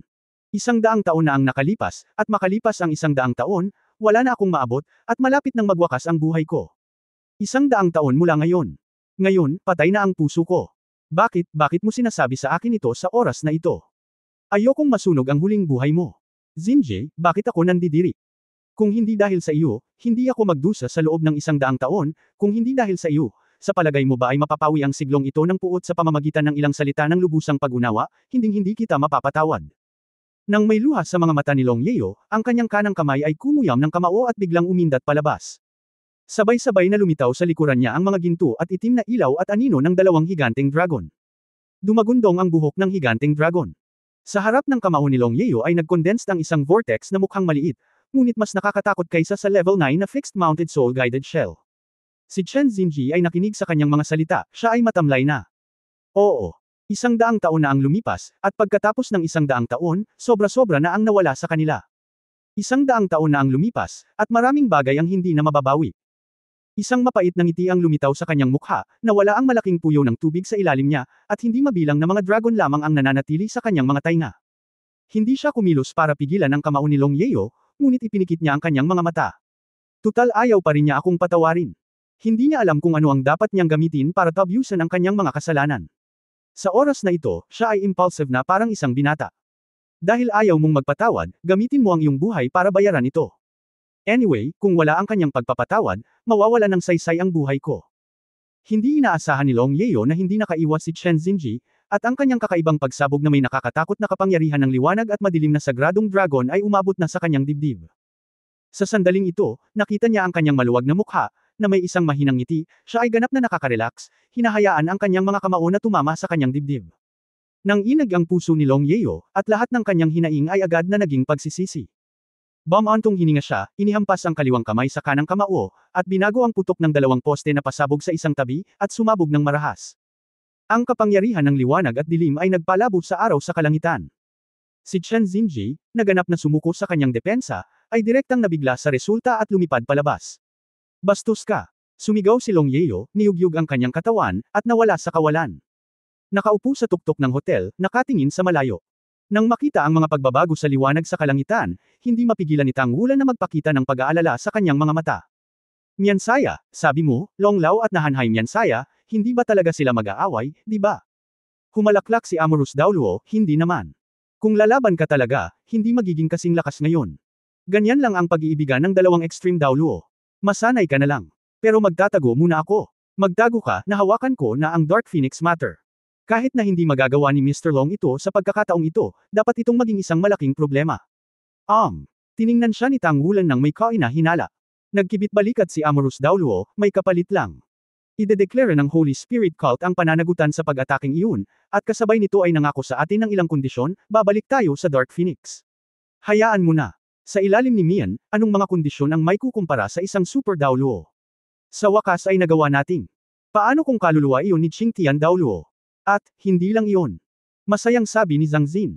Nang inag ang buong katawan ni Tang Wulan, at nawalan siya ng boses, ano ang sinabi mo? Ngumiti si Amorous Daoluo, kung hindi dahil sa katiyakang ito, sa tingin mo ba sasabihin ko ng basta-basta ang mga sekreto ng Guangdan Daoluo? Tinitigan siya ni Tang Wulan na tulala, hindi inaasahan na magkakaroon siya ng ganoong paraan. Oo naman, ang pinakamataas na kapangyarihan ng mga matatandang henerasyon na ito ay pambihira. Sinabi ni Amorous Daoluo, noong lumaban siya sa Dark Phoenix, halatang mali ang kanyang emosyon. Siya ay ganap na nagbago mula sa dati naming kilala. Siya ay may perverse na ugali. Mula sa pakikipag-usap sa kanya, nahulaan ko na siya ay dahil siya ay tama sa simula. Ang damdamin ni Yunming ay nabaluktot dahil sa pag-ibig at pagkapuot. At tiyak din na siya ay sumama sa aksidente ni Shrek sa labanan. To be with her, ito bagaman ito ay isang baluktot na ideya, ito ay napansin ko rin. Sinabi ni Tang Wulan, sa ilalim ni Mian, kung ang isang tao ay mawala ang kanyang katawan, mabubuhay ba talaga ang kanyang kaluluwa? Sabi ni Zhang Xin, syempre hindi kaya ng mga ordinaryong tao, pero hindi imposible para kay Limit Daoluo na umabot na sa level ng isang demigod. Baka hindi mo pa rin lubusang naiintindihan kung gaano kalakas si Yunming. Iyon ay dahil hindi ka ipinanganak. Ang edad namin. Kung pag-uusapan, medyo kamukha mo si Yunming noon. Noong panahong iyon, ang binata ay walang talo. Halos lahat ng mga babae ay nakikisama sa kanyang mga kamag-anak sa akademya. Ang mga master at dream lovers ay siya rin ay bata at romantiko, at may hindi maliwanag na relasyon sa maraming babaeng soul master, na siyang dahilan din ng patuloy na pag-ibig at pagkakautang ni Dark Phoenix Daoluo Leng Yulai, Tianfeng Daoluo Leng Yaozu na magkapatid, lahat ay minahal ng lubusan na ipasa siya kay Tianfeng ang deputy na dulo. Ha! Nagulat si Tang Wulan. Nang makita niya ang Dark Phoenix Daoluo, nakita niya ito na naging Dark Phoenix sa totoong anyo ng martial spirit. Hindi niya ito nakita kung ano siya, ngunit hindi niya inaasahan ito. Sa totoo lang siya ang magiging kapatid ni Leng Yaozu. Sa simula, ang magkapatid na babae ay umibig kay Yunming, at si Yunming ay dapat ding magkaroon ng magandang impresyon sa kanila. Ngunit kung tutusin, silang dalawa ay magkapatid. Dahil kay Yunming ang naging dahilan upang magkaroon ng lamat ang kanilang mga kapatid na babae sa kanilang relasyon. Ngunit sino ang nakakaalam, sa huli yun gayunpaman, si Ming ay walang pagpipilian kundi ang lumakad kasama ang Holy Spirit Daoluo. Nang maglaon, ang Heavenly Daulod sa Phoenix Daoluo ay umalis. Hindi ko alam eksakto kung paano mula sa kasalukuyang sitwasyon tingnan, ang Dark Phoenix Daoluo ay dapat na nagdusa ng husto. Noong oras na iyon, talagang nakakaakit si Yunming ng mga babae. Nagawa niyang maging master ng pavilion ng Sigod Pavilion ng buo sa bisa ng kanyang sariling lakas. 23 taong gulang, Title Daoluo, 26 na taong gulang na Super Daoluo, 31 taong gulang, Limit Daoluo. Halos lumikha siya ng isang himala sa sandauluong tanghali, halos kahanga-hanga na koronahan, ang nagtatag ng Chuanling Pagoda, ninuno ng tangsek na siling Ice Daoluo Wu Yuhao. Lahat sila ay naniniwala na kung hindi nawala ang kaharian ng Diyos, tiyak na makapasok siya sa kaharian ng Diyos na may sariling cultivation, at ganoon din ang paniniwala ni Yunming. Kung bibigyan mo ito ng pansin, makikita mong napakabata pa ni Yunming, at kakaunti sa Limit Daoluo ng parehong henerasyon ang maaaring maging katulad niya. Kumuha kami ni Cao Dezi ng ilang mga mata ng yelo at apoy. Siya ay isang kayamanan ng langit at lupa, at maaari siyang manatili sa kanyang mukha. Ngunit siya ay ganap na umaasa sa kanyang sariling paglilinang. 4 Character Battle Armor Master idagdag ko si Cao Dezi, 2 tao ang halos hindi makapigil sa kanya ang unang linya, ang hindi makakatalo sa kanya. Ang kapangyarihan ng Killing God Level Fixed Installed Soul Guided Shells ay mas nakakatakot kaysa sa iniisip mo. Kung hindi nilabanan ni Yunming ang karamihan ng attack power ng mag-isa, imposible para sa iyong mga kaklase na makatakas sa lupa, kahit na nasa ilalim ng lupa. Mawawasak din sa pamamagitan ng explosive power nito. Siya talaga ang gumaganap sa papel na ginagampanan mo, kung hindi ka makakaligtas kay iyon na may pagkakataon, ang cultivation base ni Ming, ang nakatakdang pag-install ng mga shell na ginagabayan ng kaluluwa sa antas ng pagpatay sa Diyos ay maaaring hindi niya nagawang patayin siya at, mula sa mga salita ni Dark Phoenix Daoluo, naririnig ko na sa oras ng pag-atake noong araw na iyon, kasama ng isang emperador, 2 emperador, at 4 na makalangit na hari na itinuro ng Espiritu Santo, ang 2 ay nagsama-sama rin sa kanila, at ang mga yon Holy Spirit ay lumaban sa kanila. Ipinagpalagay ang lakas ng pagsabog, kung hindi, si Shrek ay nakaligtas sa mas maraming tao. Ito ang unang pagkakataon na nakarinig si Tang Wulan ng isang kwento tungkol sa lakas ni Qingtian Daoluo Yunming. Sa kapangyarihan ng isang tao, talagang makakalaban niya ang 2 matinding Daoluo, madamdamin at walang awa. May isip kung gaano katikot si Qingtian Daoluo. Siya ay kinilala bilang ang unang tao sa oras na iyon, anuman ang kanyang kakayahan.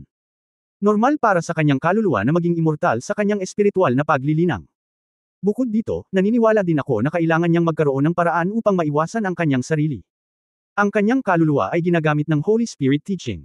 Kung maaari niyang ipagpalit ang kanyang kaluluwa pabalik, bagaman hindi na siya maaaring maging Sky Daoluo, ito ay pa rin ng malaking kahalagahan sa Shreko.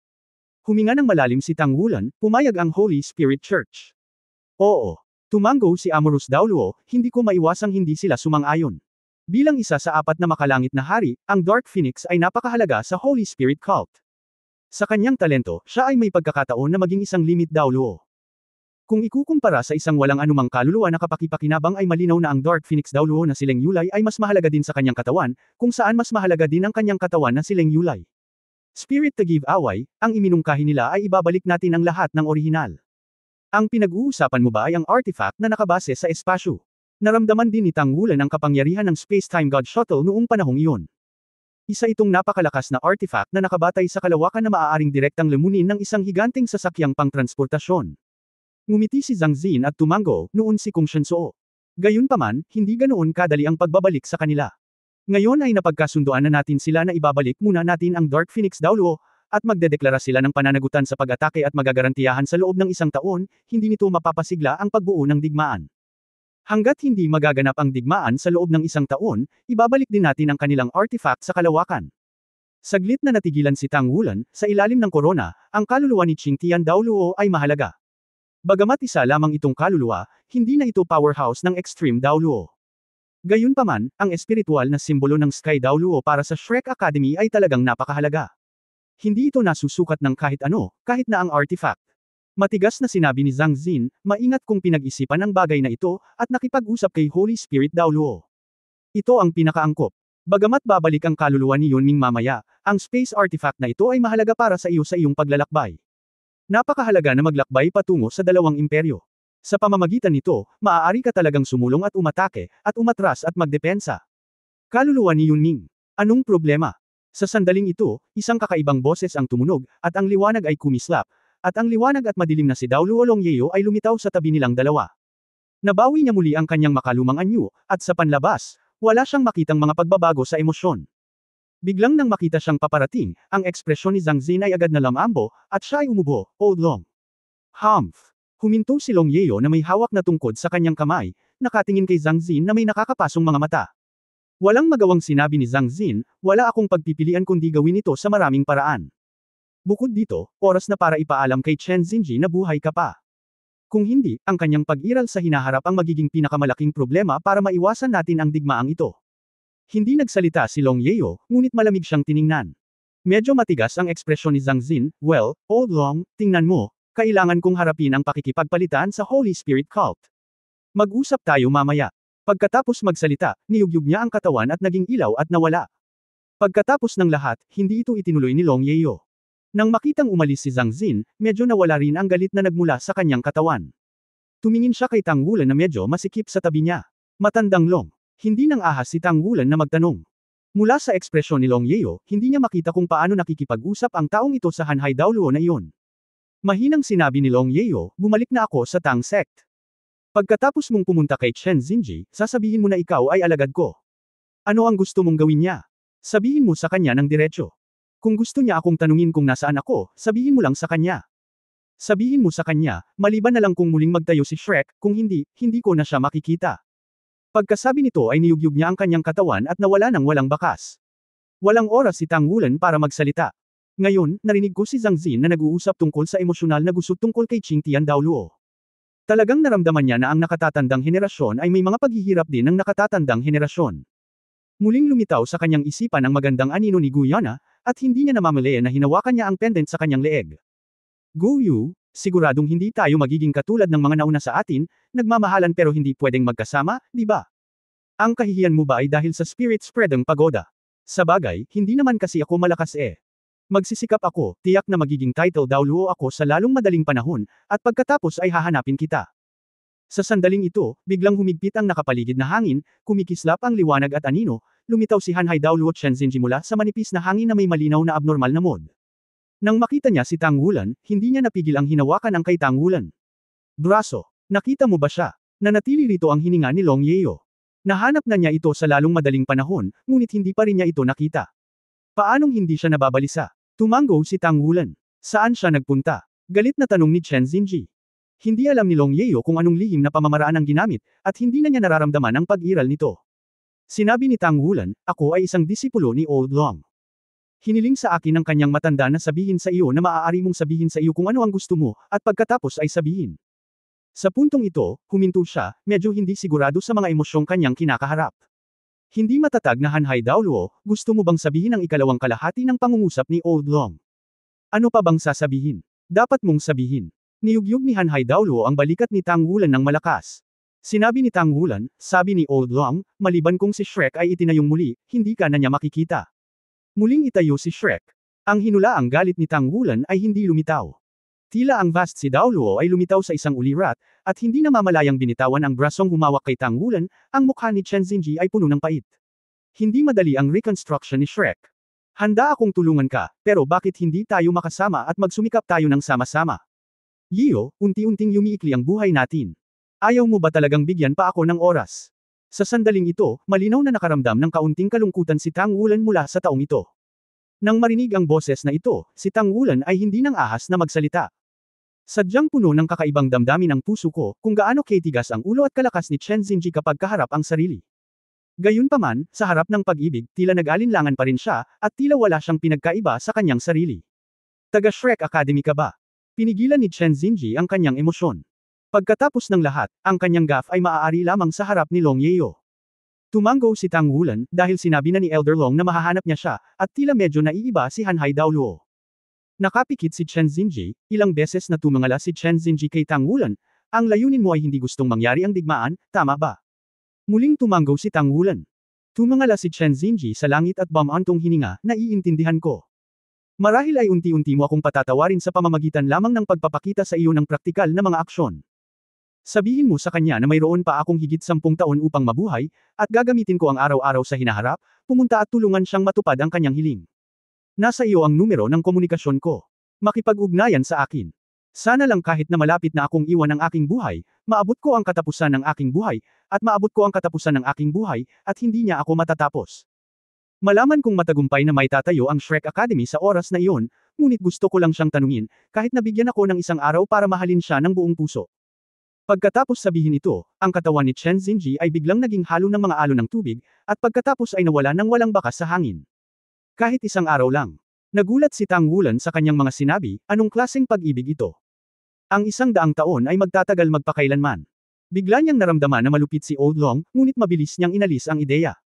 Kung tutusin, hindi niya talaga alam kung ano ang nangyari sa pagitan ng dalawang extreme Daoluo. Mukhang maganda ang epekto. Hindi alam ni Zhang Xin kung kailan siya nagpakita sa likod ni Tang Wulan. Bahagyang lumingon si Tang Wulan na walang magawa upang tumingin sa kanya, ang pakiramdam na naipit sa pagitan ng tatlong extreme Daoluo ay talagang hindi maganda sa pakiramdam. Miansaya, parang wala na tayong susunod na gagawin, di ba? Sabi ni Tang Wulan. Well, kailangan mo lang maghanda ng iyong mga kasama sa paglayag. Ang iba, hindi mo na kailangang isipin yon. Makalipas ang isang araw, biglang kinuha ng Holy Spirit Cult ang isang federal na Soul Guide TV station at inihayag na ito ang responsable sa pag-atake sa East China Sea Fleet. Ilang sandali pa ay nagkaroon ng kaguluhan sa pagitan ng media. Sinasamantala ng mga kalapati ang pagkakataon na maglunsad ng opens iba sa opinyon ng publiko. Ang banal na espiritu ay lubhang nagbabanta na ito ay umabot sa isang napipintong antas. Himukin ang Federal Parliament na gumawa ng maagang utos upang palibutan at sugpuin ang Holy Spirit Church. Bagamat sa katunayan, hindi madaling palibutan at sugpuin ang lihim ng banal na espiritu, ngunit hindi bababa sa ito ay maaaring maglihis ng pansin sa isang tiyak na lawak. Ang pananaw ng mga tao ay nagbago rin mula sa pagsuporta sa digmaan hanggang sa pag-aalala tungkol sa banal na espiritu. Ang direksyon ng opinyon ng publiko ay nagbago, at ang militar ay naapektuhan sa isang tiyak na lawak.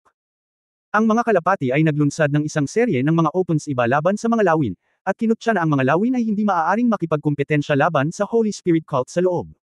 Sa sandaling ang ekspedisyon ng militar, paano dapat kunin ng Holy Spirit Cult ang pagkakataon na sirain sa loob ng Federation? Ang dovish argument ay masasabing isang kurba para iligtas ang bansa. Hindi na ito sumasalungat sa digmaan, ngunit sinasabi lamang sa mga tao kung gaano kakilakilabot ang relihiyon ng banal na espiritu na nakatago sa loob ng Federation. Sa ilang sandali, ang mga pulutong ay nagngangalit, at ang mga kalapati sa wakas ay pansamantalang nakakuha ng kapangyarihan sa pagkakataong ito. General ng Federation, Commander ng Poseidon Legion, Lord of the Temple of the God of War, at Hanhai Daoluo Chen Xinji publicly declared war on the Holy Spirit Cult. At sa Tianhai City bilang panimulang punto, nagsimula ang malawakang pagwawalis sa Holy Spirit Church. Ang isang panandaliang digmaan ay malinaw na imposible sa ilalim ng gayong mga pangyayari. At sa sandaling ito, sa ibaba lamang ng ibabaw ng East China Sea, isang malaking submarino, tulad ng isang pinalaki na bersyon ng isang higanteng balyena, ay tahimik na lumipad. Naka-cross-legged si Tang Wulan sa kanyang cabin at nagmumuni-muni. Nang una niyang makita ang submarine na ito na nakadaong sa isang lihim na daungan, siya ay natigilan. Bagamat alam na niya kung gaano kalakas ang nakatagong lakas ng Tang sect, hindi niya inasahan na magiging ganoon kalakas ang pagkakaroon niya ng ganoong antas ng digmaang teroristang pag-iral. Ang pananaliksik ng federal na pamahalaan sa mga submarino ay nagsisimula pa lamang.